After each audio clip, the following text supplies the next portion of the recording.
Shalom teman-teman, sebentar lagi kita akan mulai ibadah. Meskipun ibadah ini ibadah online, tetapi kita harus ingat 3 hal. Yang pertama, siapkan hati kita. Yang kedua, fokus kepada Tuhan. Dan yang ketiga, singkirkan semua gangguan. Selamat beribadah.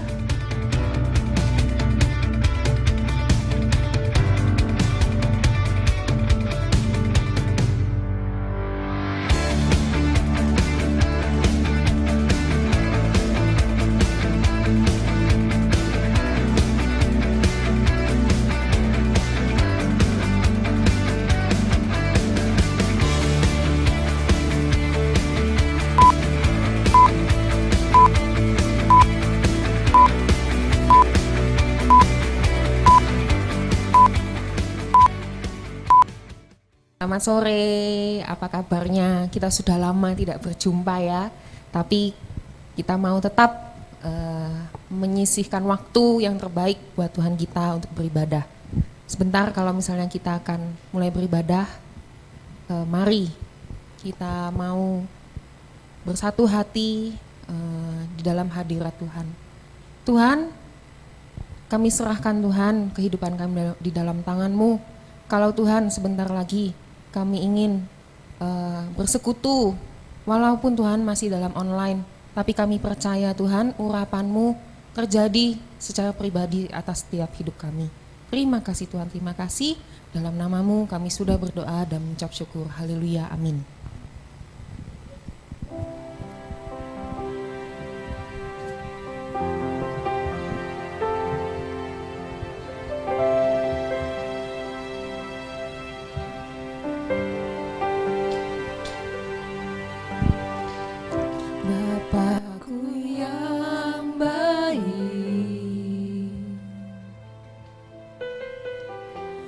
Sangat ku cinta, lebih dari segalanya di dalam hidupku. Bapakku yang baik, Engkau yang ku perlu, lebih dari segalanya. Kasih-Mu bagiku pernah berakhir, kasih setia-Mu selalu nyata dalam hidupku, tak pernah berhenti berharap padamu, Yesusku, Kau segalanya. Yang baik,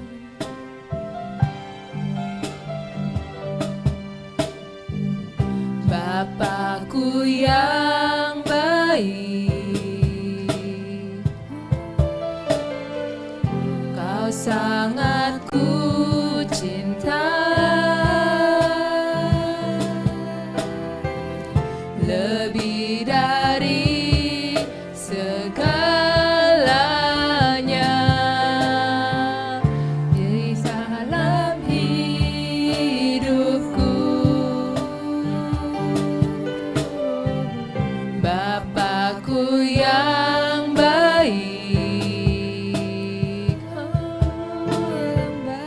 Engkau yang ku perlu,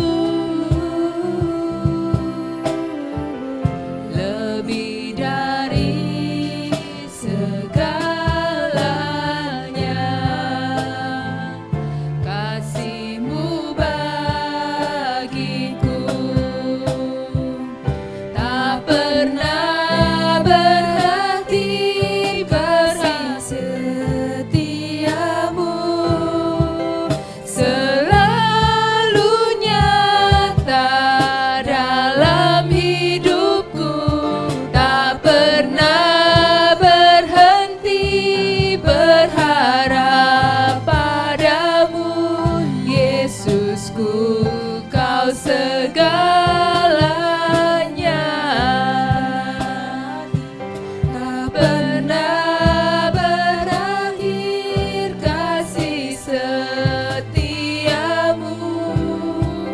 selalu nyata dalam hidupku. Tak pernah berhenti berharap padamu, Yesusku, kau segalanya. Tak pernah berakhir kasih setiamu, selalu nyata dalam hidupku. Tak pernah berhenti berharap padamu, Yesusku, kau segalanya. Tak pernah berakhir kasih setiamu, selalu nyata dalam hidupku. Tak pernah berhenti berharap padamu, Yesusku, kau segalanya. Tak pernah berakhir kasih setiamu, selalu nyata dalam hidupku. Tak pernah berhenti berharap padamu, Yesusku, kau segalanya. Yes Tuhan, melalui lagu ini ya Bapak, kami mau mengucapkan kata-kata sungguh Tuhan dari hati kami ya Bapak. Sungguh Tuhan, tiada akhir Tuhan, tiada henti Tuhan, tiada putusnya Tuhan cinta kasih-Mu terhadap hidup kami ya Bapak. Biar Tuhan hidup kami boleh menyenangkan hati-Mu, biar Tuhan kehidupan kami sungguh mempermuliakan nama-Mu ya Bapak. Melalui hidup kami Tuhan, boleh nama-Mu semakin dimuliakan, semakin ditinggikan ya Bapak. Sehingga Tuhan orang-orang ya Bapak boleh melihat ada hal yang berbeda Tuhan, ada kuasa yang berbeda Tuhan dalam hidup kami ketika kami mempunyai Tuhan yang kami sembah, yaitu Tuhan Yesus Kristus ya Bapa. Biar Tuhan melalui lagu ini kami boleh diingatkan kembali Tuhan, kami boleh disadarkan kembali Tuhan bahwa sungguh Tuhan cinta kasih-Mu tiada berhenti, tiada pernah stop Tuhan di dalam hidup kami ya Bapa. Thank you Tuhan, thank you. Kita mau sama-sama nyanyikan sekali lagi, Bapakku yang baik.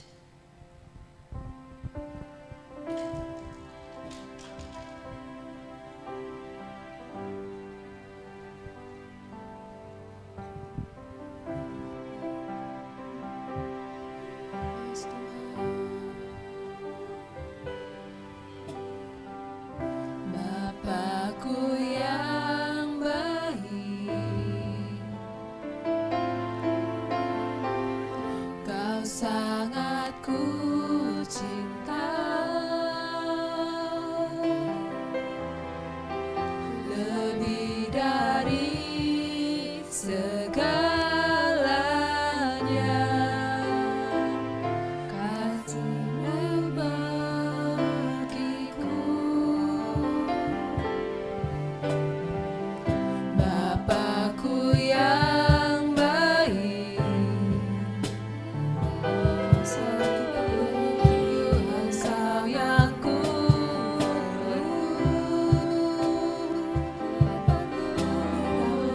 lebih dari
segalanya.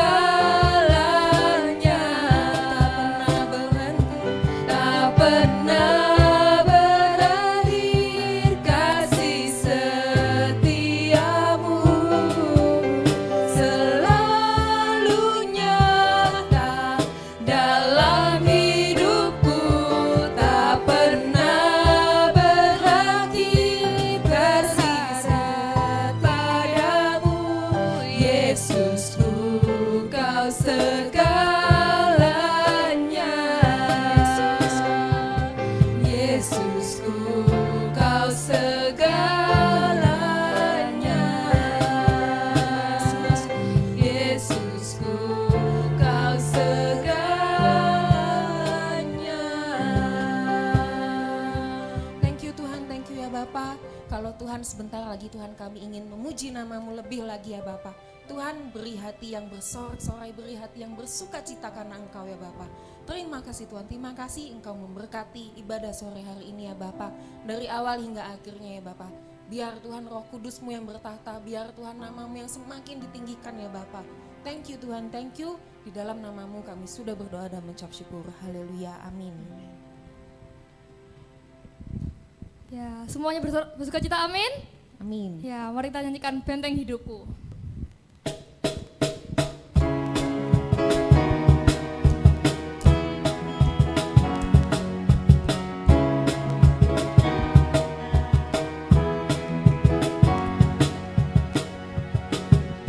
Berjalan bersamamu,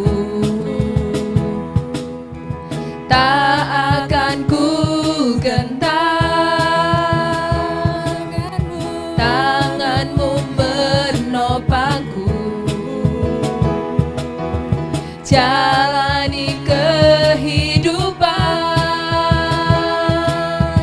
Kau mengangkatku ke atas gunung batu, kau beriku kemenangan. Kau kekuatanku, penopang hidupku, banci keselamatan. Kau buktikan kasih setiamu, benteng hidupku. Tak akan ku takut, sebab ku tahu kau besertaku. Yesus, jaminan hidupku.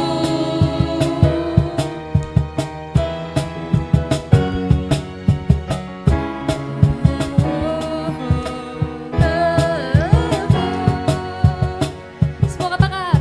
Berjalan bersamaku, tak akan ku gentar. Tanganmu menopangku, jalani kehidupan. Kau mengangkatku ke atas gunung batu, kau beriku kemenangan. Kau kekuatanku, pemegang hidupku, banyak keselamatan. Kau buktikan kasih setiamu, benteng hidupku. Tak akan ku takut, sebab ku tahu kau besertaku. Yesus, jaminan hidupku. Kau kekuatanku, banci keselamatan. Kau buktikan kasih setiamu, benteng hidupku.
kuasa, amin. Amin. Ya, hanya di dalam namanya.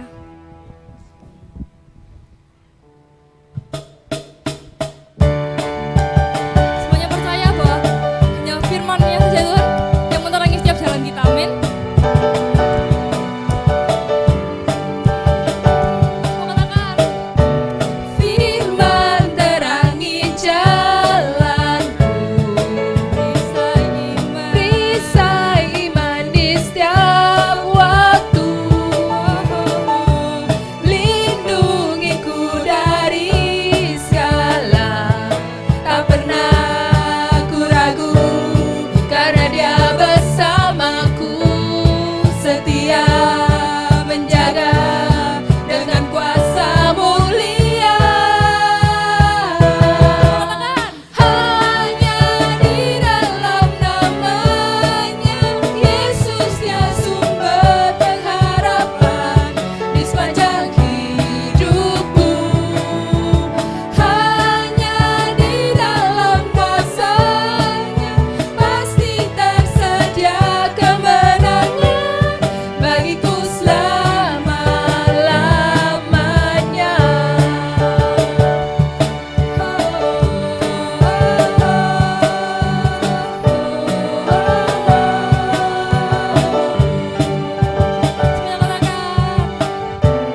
Kebenaran yang bebaskan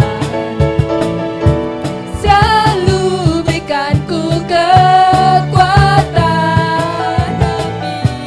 hadapi segala tantangan. Tak pernah ku ragu, karena Dia bersamaku, setia menjaga dengan kuasa mulia. Hanya di dalam namanya Yesus, Dia sumber pengharapan di sepanjang hidupku.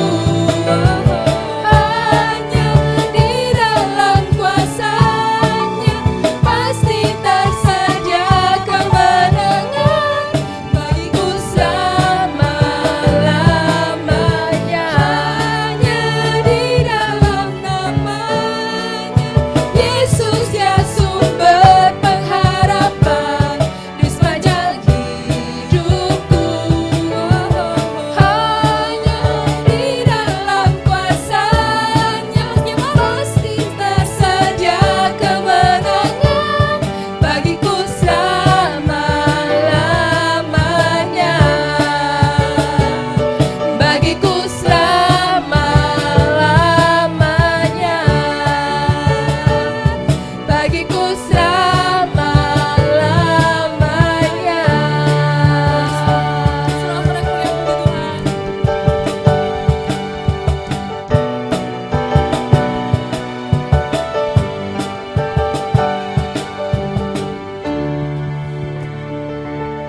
Ya, kita sudah bersorak-sorai buat Tuhan kita. Sekarang tiba saatnya kita mau masuk lebih lagi ke dalam hadirat Tuhan. Kita mau sama-sama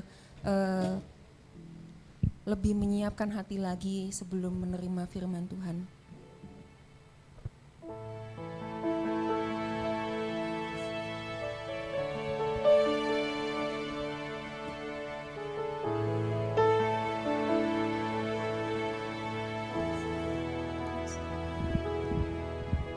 Ku bersyukur buat kasih-Mu menyelamatkan hidupku, oh Yesus, Tuhan dan Rajaku. Dengan apa akan ku balas anugerah-Mu yang ajaib? Biarlah hidupku selalu menyenangkan hati-Mu.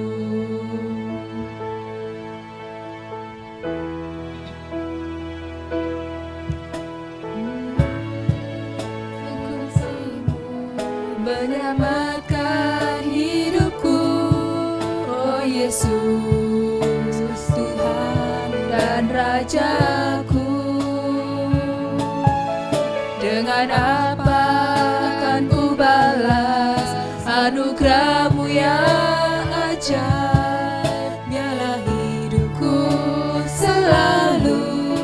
menyenangkan hatimu. Betapa kagum ku melihat perbuatan tanganmu, ajaib dan mulia kuasamu nyata dalam hidupku.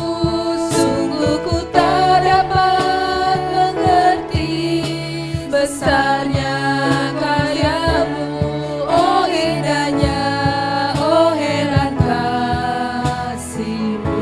Syukur Tuhan.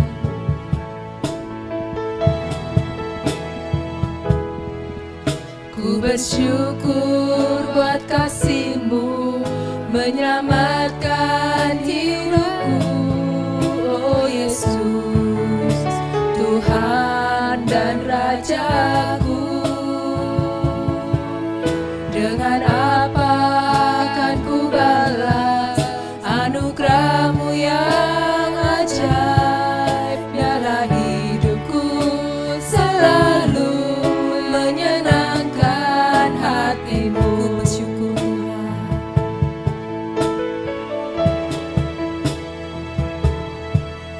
Ku bersyukur buat kasih-Mu menyelamatkan hidupku, oh Yesus, Tuhan dan Rajaku. Dengan apa akan ku balas perbuatan tangan-Mu, oh Yesus, untuk menyenangkan hati-Mu. Betapa kagum melihat perbuatan tangan-Mu, ajaib dan mulia kuasa-Mu limpah dalam hidupku. Sungguh ku tak dapat mengerti besarnya karya-Mu, oh indahnya, oh heran kasih-Mu. Betapa kagum ku melihat perbuatan tangan-Mu, ajaib dan mulianya kuasa-Mu nyata dalam hidupku. Sungguh ku tak dapat mengerti besarnya karya-Mu, oh indahnya, oh heran kasih-Mu. Sekali lagi kita mau lebih sungguh-sungguh lagi. Ku bersyukur buat kasih-Mu menyelamatkan hidupku, oh Yesus, Tuhan dan Rajaku. Dengan apa akan ku balas anugerah-Mu yang ajaib? Biar hidupku selalu menyenangkan hati-Mu.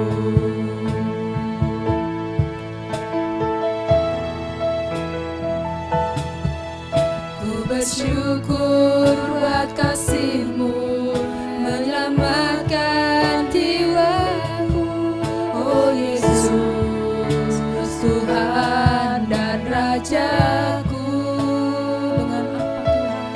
Dengan apa akan ku balas anugerah-Mu yang ajaib?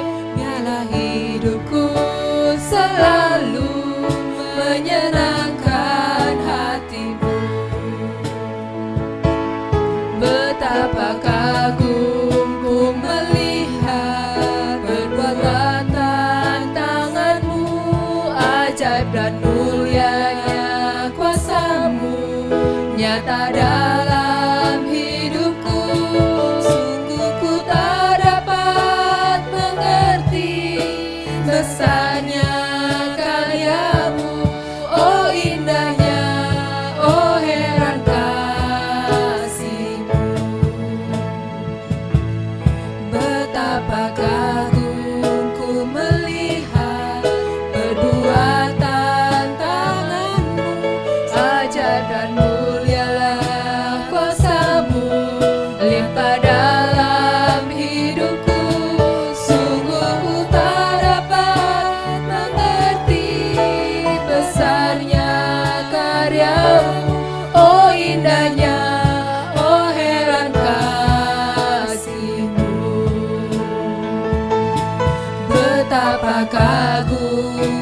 melihat perbuatan tangan-Mu,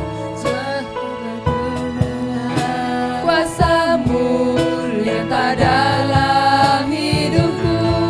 Sungguh ku tak dapat mengerti besarnya karya-Mu. Oh indahnya, oh heran kasih-Mu.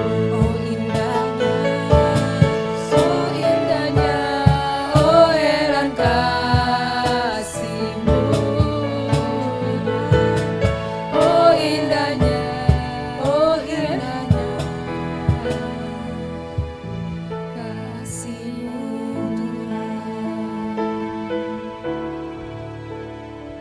dan mendengarkan sebagian daripada firman-Mu.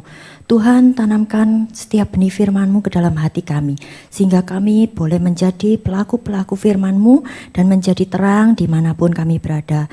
Tuhan, Kau urapi hati dan pikiran kami, sehingga kami boleh benar-benar menanamkan setiap benih firman-Mu ini dan melakukannya.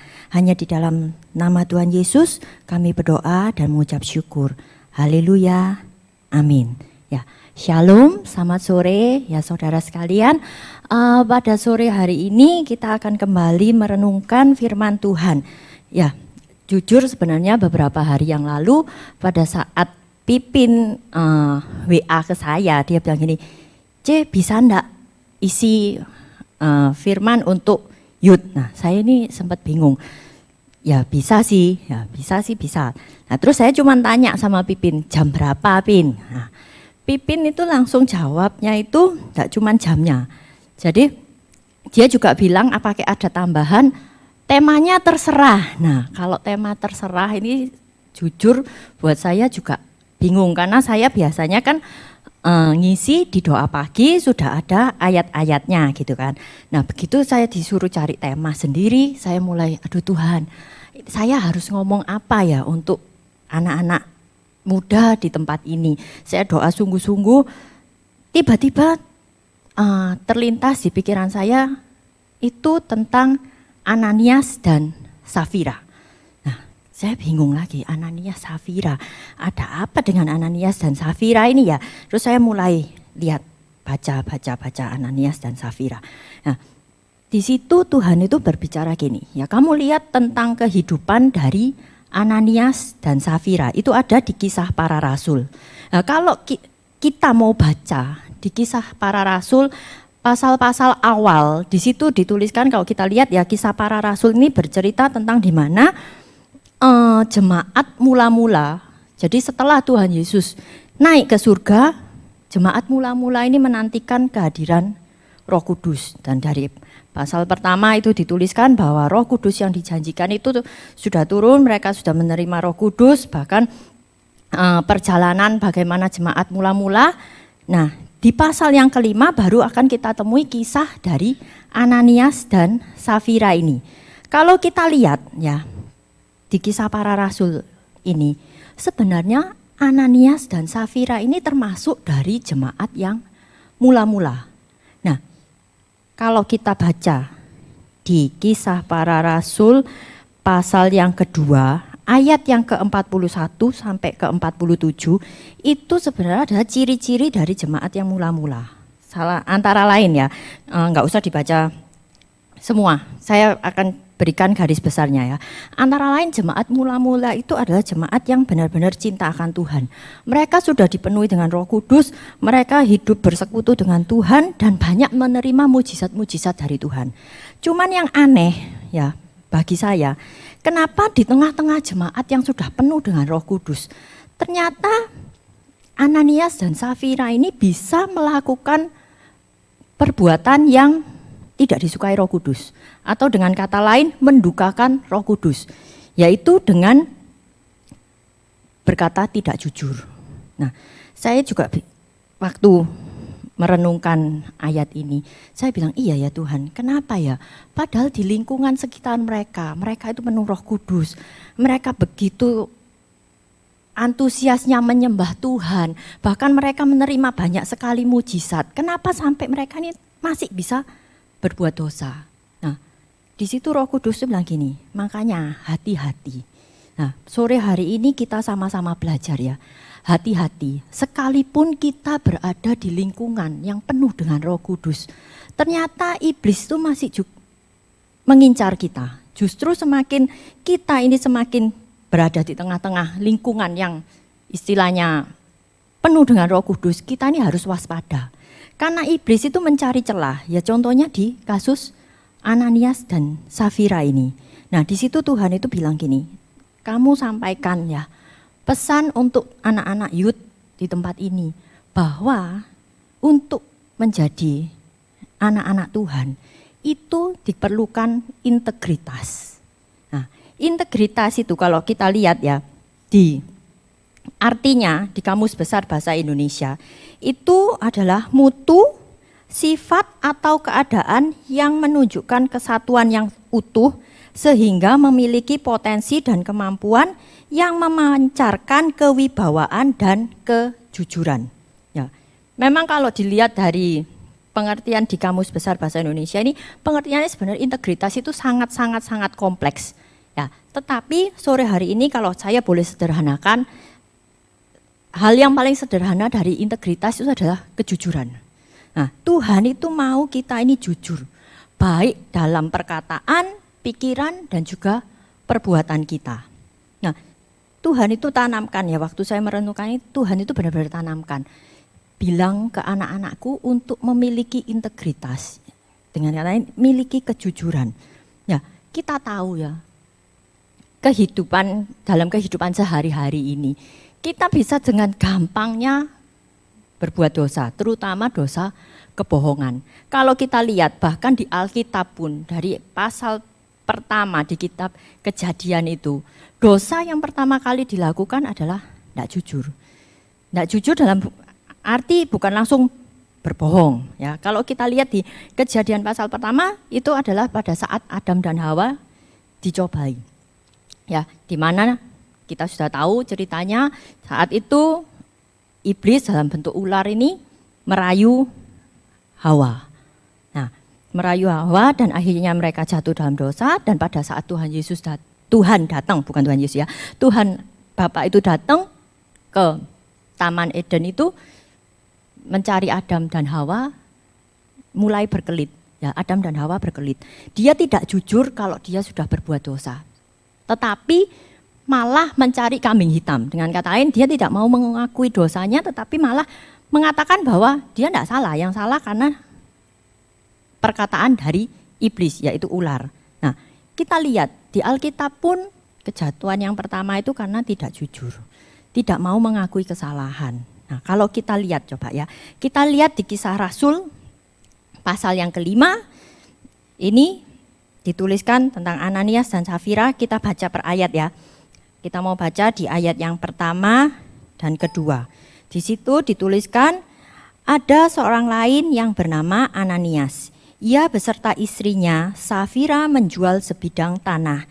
Dengan setahu istrinya, ia menahan sebagian dari hasil penjualan itu, dan sebagian lain dibawa dan diletakkan di depan kaki rasul-rasul. Nah, sampai di situ ya. Nah, kalau boleh saya sederhanakan, sebenarnya kisah Ananias dan Safira ini hanya saya kasih versi modern ya. Jadi Ananias dan Safira ini punya sebidang tanah. Ya katakanlah mungkin ada 500 meter, dia punya tanah 500 meter ya. Supaya gampang kita membayangkan, nah dia ini punya tanah 500 meter, terus dia merasa gini, aku pengen jual tanah ini. Ya, mungkin dia mau jual dengan harga 1M, ya gampang. Nah, dia jual harga 1M, nah pada saat dia jual tanahnya ini, sebenarnya kan tidak ada yang tahu berapa dia jual tanah ini. Yang tahu hanya dia, Ananias, Safira, dan juga pembeli tanah itu. Nah, dengan kata lain, rasul-rasul Tuhan itu tidak tahu berapa harga tanah yang dijualkan oleh Ananias dan Safira. Nah ini loh, ya saudara-saudara sekalian, kita ini perlu berhati-hati. Petrus, Rasul Petrus, di Kisah Para Rasul ini tidak memusingkan berapa harga tanah yang dia jual, mau dijual 1M, mau dijual 1,5M, itu tidak masalah. Tetapi yang jadi permasalahan dari Ananias dan Safira ini, dia sudah berkata tidak jujur. Ya, di ayat kedua itu dituliskan, dengan setahu istrinya, ia menahan sebagian dari hasil penjualan itu, dan sebagian lain dibawa dan diletakkannya di depan kaki rasul-rasul. Nah, saya tidak tahu apakah motivasi dari Ananias dan Safira ini menahan itu apa. Tetapi yang saya tahu pasti, motivasinya sudah tidak benar. Motivasinya sudah tidak benar. Karena kalau kita lihat di ayat yang ketiga itu dituliskan, tetapi Petrus berkata, Ananias, mengapa hatimu dikuasai iblis sehingga engkau mendustai Roh Kudus dan menahan sebagian dari hasil penjualan tanah itu. Ya, kalau saya simpulkan dari 3 ayat ini, ayat pertama, kedua, dan ketiga, jadi gini, pada saat Ananias tadi menjual tanahnya yang 500 meter itu dengan harga 1 M, terus dia itu ternyata nggak ngasih ke Rasul Petrus itu 1 M. Tetapi yang dia kasih cuma 500 juta. Nah, pada saat Petrus ini tanya ke Ananias, Ananias, ini kamu jual semua dengan harga segini. Iya, nah ini mulai bohong. Ananias ini sudah bohong. Oh iya, aku jual seluruh hartaku. Tanahku ini semua tak jual dan semua hasilnya tak kasih kepada Tuhan. Tak kasih ke Rasul Petrus. Nah, padahal dia sudah berbohong. Nah, buat apa sih? Buat apa? Padahal kan ini tanahnya dia sendiri. Tanahnya Ananias. Uangnya pun uangnya Ananias. Ya, sekali lagi ya, Tuhan itu enggak perlu, istilahnya enggak perlu persembahan kita. Persembahan kita itu kalau mau hitung-hitungan sama Tuhan sebenarnya enggak ada artinya. Karena Tuhan kita itu Tuhan Allah yang kaya, amat sangat kaya. Nah, kalaupun dia mau, dia kerikil di surga itu dari emas loh, saudara-saudara. Makanya sebenarnya dia itu tidak butuh persembahan kita. Yang Tuhan mau itu adalah hati kita ini yang penuh dengan kejujuran. Jangan sampai kita ini tidak jujur. Nah, kesalahan yang dibuat Ananias dan Safira ini adalah saat dia itu menyimpan sebagian ini. Dia tidak berkata jujur. Coba ya, kalau saya kira-kira ya, kalau dia seandainya bilang, ya Rasul Petrus, saya jual tanah saya dengan harga 1 M. Tetapi saya relanya untuk nyumbang, memberikan persembahan ini cuma 500 juta. Itu sebenarnya pasti tidak jadi masalah, saudara-saudara. Pasti tidak jadi masalah. Tetapi karena Ananias dan Safira ini sudah berbohong, ngomongnya, ya tak jual ini semua 500 juta, jadi semua sudah tak kasih ke Tuhan semua. Nah, dia sudah tidak jujur. Itu yang membuat Tuhan tidak suka. Nah, pada saat-saat sekarang ini ya, dikatakan Tuhan itu minta kita ini punya integritas. Nah, integritas ini tidak berbicara cuma sekedar kejujuran. Integritas ini juga berbicara tentang karakter. Nah, karakter ini tidak bisa langsung muncul secara instan, saudara-saudara. Karakter ini harus dipupuk mulai dari sejak dini. Ya, kalau kita ini masih muda ya, kita ini harus miliki benar-benar. Kita harus miliki benar-benar integritas yang daripada Tuhan. Ya, saya ingat salah satu pesan ya, Ibu Gembala. Ini benar-benar tertanam dalam hati saya. Pada saat itu ceritanya saya ini kan kerja, memang saya dikerja di sekuler. Nah, setelah doa pagi ada rencana untuk besuk orang sakit. Nah, saya waktu itu sempat nawarin Tante Erna gini, ya Tante kalau enggak ada yang istilahnya yang nganter, saya bersedia nganter. Nah, kelihatannya baik, kan pelayanan gitu ya. Tapi ya saudara-saudara sekalian, kalau saudara-saudara tahu, Tante Erna waktu itu dengan keras langsung negur saya. Apa kamu mau nganter pelayanan? Enggak usah, kata Tante Erna. Loh, saya ini sampai kaget tuh, kenapa saya ini mau pelayanan kok seolah-olah kan kayaknya dilarang gitu. Tapi terus Tante Erna itu bilang lagi, ya kamu itu punya kewajiban untuk bekerja. Dan kamu ini memang sudah jadi karyawan. Jadi kamu bekerja di bawah orang. Jangan sampai kamu jadi batu sandungan ya, kata Tante Erna itu gitu. Inget toh, katanya gitu. Inget toh, kalau kamu kerja sama orang, sekalipun pimpinanmu adalah orang Kristen atau anak Tuhan, jangan sekali-sekali kamu pakai alasan pelayanan untuk izin tidak kerja. Itu tidak bagus. Dengan keras Tante Erna menegur saya seperti itu. Tidak usah, gitu. Kalau memang kita harus besuk, Tuhan pasti kasih jalan untuk orang mengantarkan kita. Kamu tidak perlu izin, kamu tidak perlu bolos, nggak perlu itu. Ya, waktu itu saya benar-benar kena teguran itu keras banget ya. Saya sadar, iya ya. Kalau seandainya saya tetap lakukan itu, saya minta izin. Ya memang secara tidak langsung pasti pimpinan saya kasih izin untuk saya pelayanan. Secara pimpinan saya memang anak Tuhan. Tetapi saya tidak pernah memikirkan bahwa lingkungan tempat kerja saya yang lain. Teman-teman, rekan-rekan kerja saya mungkin ada yang belum kenal Tuhan.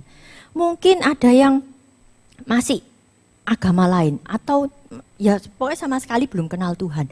Kalau saya melakukan itu akan jadi batu sandungan. Mereka akan lihat, oh ternyata orang Kristen kayak gitu ya. Gampang sekali izin hanya untuk pelayanan. Nah, di situ saya kena ya. Maka dari itu, sore hari ini kita sama-sama belajar. Miliki integritas. Integritas ini tidak berbicara hanya kejujuran ya. Kejujuran ini hanya salah satu poin yang ada di dalam integritas. Nah, ini yang harus kita miliki. Ya, jujur dalam perkataan, jujur dalam perbuatan. Ya, ini pun saya juga alami ya, saudara-saudara. Sejak saya ditegur Tante Erna seperti itu, saya juga belajar, Bukannya tentang kejujuran ini saya tahu, memang kalau dilihat cuma jujur, ya ngomong jujur. Tapi sebenarnya waktu mengalami kita dihadapkan dengan permasalahan-permasalahan yang ada di depan kita, mungkin bisa jadi sulit untuk dilakukan. Saya bilang sulit tetapi bukan berarti tidak bisa. Kita bisa melakukan. Kalau bersama Tuhan ada Roh Kudus dalam hidup kita, kita pasti bisa melakukannya itu. Nah, pernah sekali waktu kebetulan saya bekerja untuk membuat laporan keuangan. Nah, saya juga buat laporan keuangan. Nah, kebetulan saya memang melakukan kesalahan.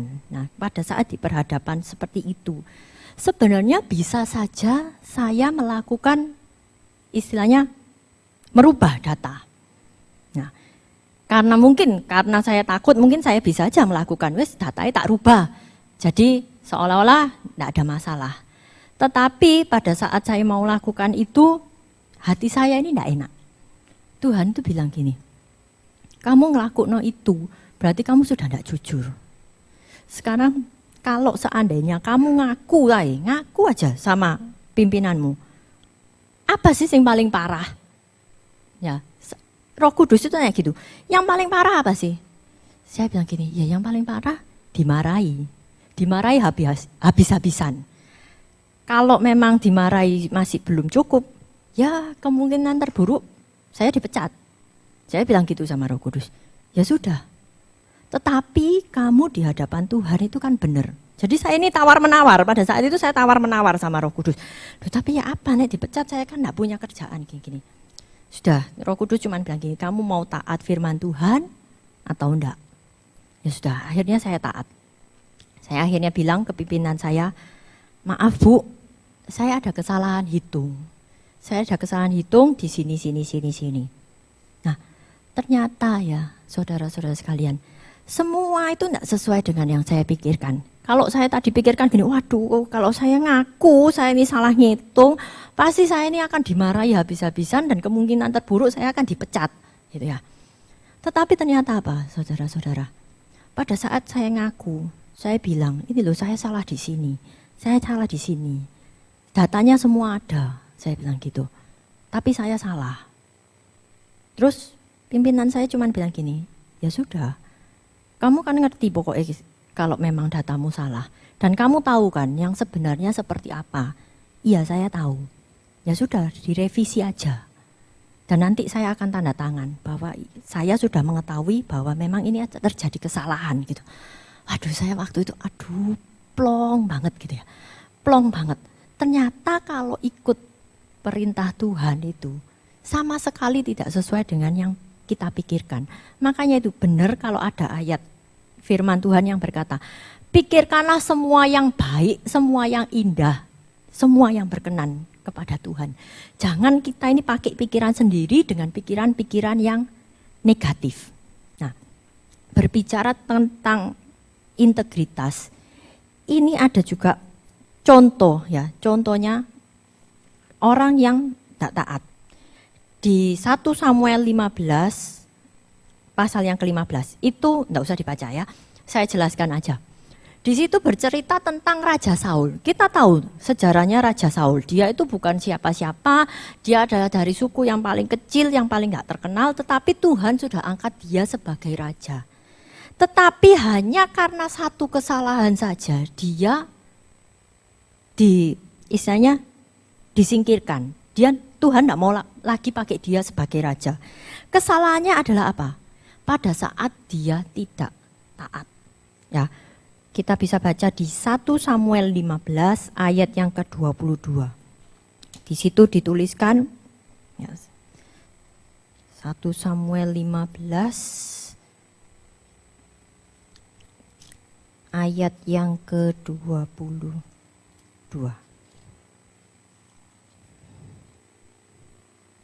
Ya, tetapi jawab Samuel, apakah Tuhan itu berkenan kepada korban bakaran dan korban sembelihan, sama seperti kepada mendengarkan suara Tuhan? Sesungguhnya mendengarkan lebih baik daripada korban sembelihan, memperhatikan lebih baik daripada lemak domba-domba jantan. Ya, sore hari ini Tuhan benar-benar berpesan kepada kita semua. Tidak cuma kepada kaum muda di tempat ini, tetapi juga berfirman kepada saya bahwa persembahan kita ini sebenarnya bukanlah hal yang diingini, hal yang terutama diingini oleh Tuhan. Tetapi Tuhan itu amat sangat kepingin kita ini punya integritas. Kita ini bisa mendengarkan suara Tuhan tepat seperti yang Tuhan mau. Nah, itu loh. Jadi kita sama-sama sore hari ini belajar, jangan kita seperti Ananias dan Safira. Ya, jujur kalau saya sudah mengalami beberapa persoalan dan pada saat saya mengikuti apa yang jadi perintah Tuhan dan semua ini tidak sesuai dengan bayangan saya, semua itu jadi lebih bagus. Dan pada saat saya mulai berkata jujur apa adanya sama Tuhan. Pada saat saya jatuh dalam dosa, saya juga jujur, Tuhan aku jatuh dalam dosa lagi. Itu semua itu jadi lebih ringan, lebih plong. Itu juga yang saya lakukan kepada pimpinan saya. Apapun yang saya lakukan, apapun yang itu semua pasti atas pengetahuan pimpinan saya di kantor. Jadi pada saat misalnya saya kan kebetulan juga ngambil sekolah lagi. Jadi otomatis saya ini sering izin. Nah, kalau saya sudah izin karena keperluan sekolah, saya pasti 1 hari sebelumnya saya pasti izin ke pimpinan saya. Dan tidak cuma itu, saya belajar. Ya Tuhan itu ajar saya untuk saya ini berkata jujur apa adanya. Tidak cuma kepada pimpinan saya ngomong juga kepada rekan-rekan saya. Jadi 1 hari sebelumnya kalau saya memang bakal izin, saya akan ngomong 1 hari sebelumnya. Ke pimpinan saya juga ke teman-teman saya, besok saya enggak masuk ya, karena saya ada keperluan ini. Saya cerita semua. Dan pada saat saya melakukan itu, ya, saya ini jadi enggak ada beban. Jadi begitu saya di luar, saya ini enggak ada beban, karena saya merasa, oh ya saya sudah izin kok. Saya melakukan ini semua atas sepengetahuan pimpinan saya dan teman-teman saya. Nah di situ ini saya merasa plong. Maka dari itu ya, mari kita sama-sama belajar. Terbukalah kepada Tuhan. Terbukalah kepada Tuhan.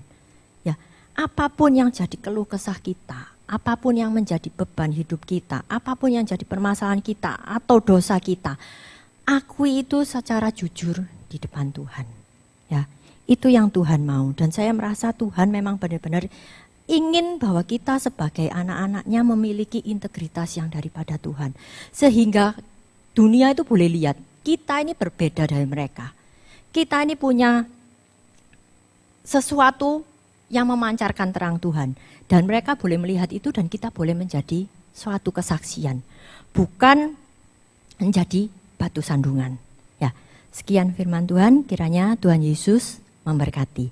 Mari kita berdoa. Tuhan, kami bersyukur untuk setiap teguran dan juga firman-Mu. Tuhan, Kau ampuni kami. Mungkin kami masih sering kali lalai. Kami masih sering kali tidak dengar-dengaran Tuhan. Tuhan, jangan jadikan kami seperti Ananias dan Safira yang mendukakan roh-Mu Tuhan, yang mendukakan Roh Kudus, tetapi jadikan kami ini anak-anak kesayangan-Mu, milik kepunyaan-Mu yang Kau kasihi, biji mata-Mu Tuhan, sehingga kami boleh terus berjalan di dalam jalan-jalan-Mu Tuhan. Tuhan, jika ada dari kami yang mungkin mulai melenceng ke kanan atau ke kiri Tuhan, Tuhan tarik kami kembali ke jalan-jalan-Mu. Karena kami tahu didikan yang daripada-Mu jauh-jauh lebih berharga daripada kalau kami berbuat dosa dan sampai jatuh ke dalam dosa Tuhan. Tuhan, berikanlah kami hati seorang hamba yang mau taat dan mau diajar Tuhan. Terima kasih Tuhan, terima kasih jika Kau masih berikan kami kesempatan untuk dapat mendengarkan sebagian dari firman-Mu ini. Tuhan, kami juga berdoa Tuhan untuk gembala di tempat ini, Tante Erna, Tante Frida dan juga Tante Evelyn Tuhan. Kiranya Kau tambahkan kesehatan untuk mereka Tuhan. Kau tahu Tuhan setiap permasalahan mereka. Kau berkati seluruh keluarga besarnya, anak, cucu, menantu, semua Kau berkati Tuhan, semua dalam genggaman tangan-Mu. Kau berkati juga dalam pelayanan mereka Tuhan. Terima kasih Tuhan, terima kasih. Semuanya kami serahkan hanya di dalam nama Tuhan Yesus yang kami percaya dan kami sanjung tinggi Tuhan. Terima kasih, hanya di dalam nama Tuhan Yesus kami berdoa mengucap syukur. Haleluya. Amin.